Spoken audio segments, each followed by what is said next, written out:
Once considered a dead end as an energy source, nuclear power is now considered by both political parties and the president-elect as an important part of America's strategy for energy independence. How times have changed.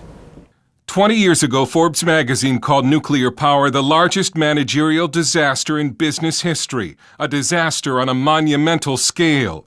It said nuclear power in the United States was dead.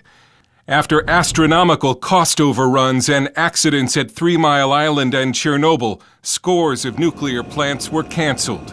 Today, there are more than 30 new nuclear plants on the drawing board in the United States, and there's even talk of following the example of France, which gets most of its electricity from nuclear. France decided to go nuclear in 1973 during the first Middle East oil crisis, when France saw its vulnerability on energy and charted a course toward energy security.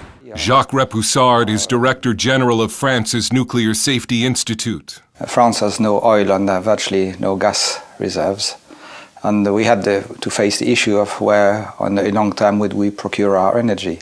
And the government then decided to go big on nuclear, and not only to have reactors, but also to create a real nuclear industry. So the purpose was national independence. France has 59 operating nuclear reactors. The United States has 104, almost twice as many. But America has 5 times the population of France. France gets around 80% of its electricity from nuclear. America gets only about 20% of its electricity from nuclear. In fact, France generates so much low-cost power from nuclear that it exports electricity to its neighbors, earning about $4 million a year. Backers of nuclear power in this country call it abundant, affordable energy, and with the current concern about so-called greenhouse gases, some think non-carbon emitting nuclear power is a good idea.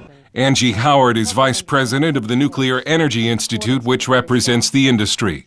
Nuclear power generates a large amount of baseload electricity without emitting any greenhouse gases. But contrary to what you may have heard, the major environmental groups in Washington still do not like nuclear, mostly because of its high startup cost and safety issues.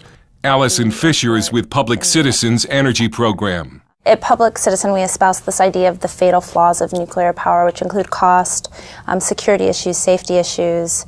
Certainly the waste is the Achilles heel of the industry. Over the past 4 decades, the nuclear industry has produced about 58,000 metric tons of used nuclear fuel, enough to cover this football field 21 feet deep. It's waste that will be deadly to humans for an estimated 100,000 years. But there doesn't have to be so much of it.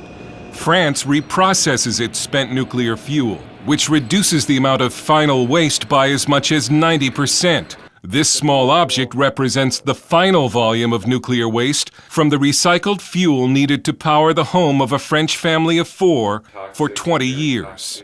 America has been reluctant to reprocess nuclear fuel because it usually means transporting it off-site, and that's viewed as risky. But the French transport nuclear waste all the time, without any incidents. There's also concern about the high startup cost of nuclear plants. Wall Street generally views loans for nuke plants as too risky, which then sends the industry to the government looking for money. It's difficult for them because they can't get financing. It's very risky. Wall Street has already said, look, the risk is too high, the cost is too great, we're not going to invest. And don't look for nuclear power to free America from Middle East oil, at least directly. Most of the oil we consume is used for transportation, not for electricity. Still, nuclear power is cleaner than coal, has demonstrated an excellent safety record, and relies on a fuel found right here in North America. Uranium is a very abundant fuel source. We have uranium in the United States. We have very rich ores in Canada and Australia, and countries that are friendly to the United States. Americans enjoy making fun of the French, but when it comes to nuclear power, a growing number of Americans are beginning to think that the French got it right. Dale Hurd, CBN News, Paris.